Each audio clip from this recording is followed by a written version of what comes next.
So, ayan, may nag-comment kung diploma versus diskarte daw. And tulad nga ng lagi kong sinasabi, syempre, importante talaga ang diskarte sa buhay. Kasi ang daming mga hindi nakapag-aral, or hindi nakatapos mag-aral, pero successful sa life. Pero syempre, ayan, syempre nga, importante pa rin talaga ang diploma. Importante na makatapos ng pag-aaral kasi yun yung kayamanan na hindi pwedeng manakaw sa atin ng kahit sino man. 'Di ba? So, kaya ako, talagang tinapos ko yung pag-aaral ko sa FEU, batch 2015 ako graduate ng BS Medical Technology sa Far Eastern University. Ayan, and yung mga kapatid ko is nakatapos din. Yung kapatid ko naman is cum laude sa UST ng accountancy. And yung isa naman guys is Mascom. Pero ngayon, mas komportable sa bahay. Charis, meron na siyang cafe ngayon. Alam nyo ba, dati kasi yung kapatid ko na yun, hindi talaga siya pala business. Sa pamilya namin, ang pala business lang is si Papa. And ako yung nakahawa nun. Ako yung nakamana nun. Ako yung parang mahilig din mag-business. Na to the point na kada makikita ko dati na commercial space, gusto kong rentahan. Ganon. Kaya, nung time na nasa Sampaloc, ang dami kong shop nun.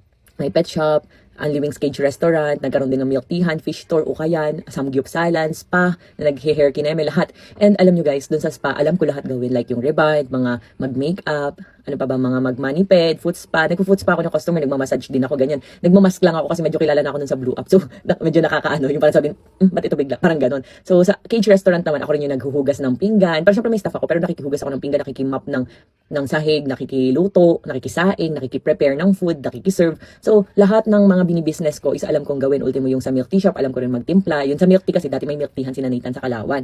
So, ayun, tinuruan niya ako ng mga timpla nila, ganun. So, lahat yon is kaya kong gawin, alam namin gawin. Pero lang yung sa fish. Sa fish, medyo may idea ako kasi di ba nag-fish store din kami. Pero ang kagandahan sa fish store namin, naglulutangan nga yung mga isda. Tapos ito ngayon si Nathan, kahit wala siyang idea sa mga fish, inaral niya talaga, inalam niya talaga. Like yung bago naming business ngayon, bagong business ng asawa ko na entry, electric motorcycle parts and accessories dito sa Tagaytay. Dati wala yang alam sa mga ganun, as in, sa motor, nauna pa nga akong matutong magmotor.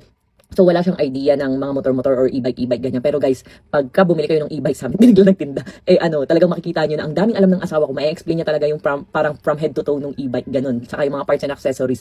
May nakausap nga akong babae, sabi niya, ang galing ng asawa mo, alam niya talaga yung tinitinda niya. And yun yung pinaka-importante, like nung may grooming shop ako dati, yung pet shop, alam niyo, kaya kong mag-groom ng aso, kahit masungit yung aso, kaya kong i-groom, maggupit ng aso. And syempre una, nag-practice muna ako sa alaga ko. Ayan, tapos pag wala yung groomer ko, ako yung nag-groom ng aso. Kasi syempre guys, hindi naman porket wala yung tauhan natin, i-stop na doon di ba? Para pag wala yung tauhan, tigil na. Kagaya ngayon, day off si nanay, yung cook namin dito sa bahay. So ano pala pagka wala yung cook namin sa bahay, tigil na yung pagkain, wala kakain sa pamilyang to, ganun.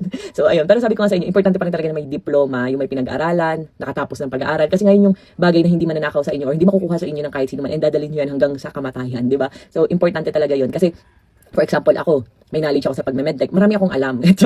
Marami akong alam sa mga, kumbaga, sa mga sakit-sakit, ganyan, sa mga bacteria, mga parasite, mga ganyan, microbiology, chemistry, parasitology. Kumbaga, marami akong alam na pwede kong i-apply sa buhay ko ngayon. And sabi ko nga sa inyo, kaya kong kunan ng dugo yung sarili ko. Kumbaga, marami